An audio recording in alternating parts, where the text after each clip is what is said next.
G1 Kema Clays B Cennet GM Production. Dinlemeni Yelti gelecek mi? Bugün bağladın sen, seni seviyorum.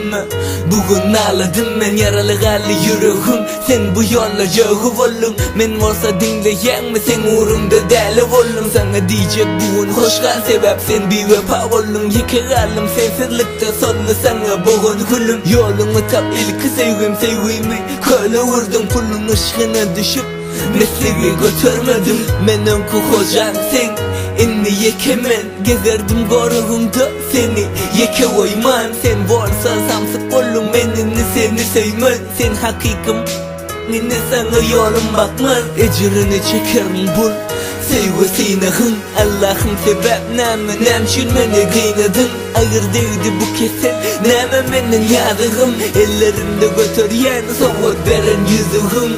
Ayrılmak istedin sen, terk etmek istedin sen. Bugün bolsa göz yaş bile sevgim har ettin sen. Ayrılmak istedin sen, terk etmek istedin sen.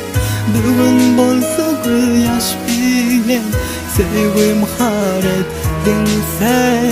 Sen de mi ki söydürüp, sen de mi söyleme uğradın? Bugün olsa bu yaş bilen yüreğimi parçalak giden. Sen de mi söyleme uğradın? Sen de mi gülme uğradın? Bugün olsa sevgim parçalak giden.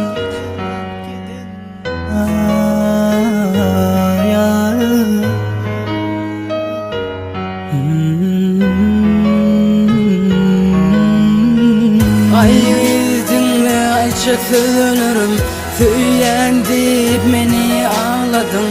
Geleceğime ulu böyle bağladın. Ayrılma istedin sen, ayrılma istedin sen. Terk etme istedin sen. Bugün göz yaş bilen izledim. Sevgimi harladın sen.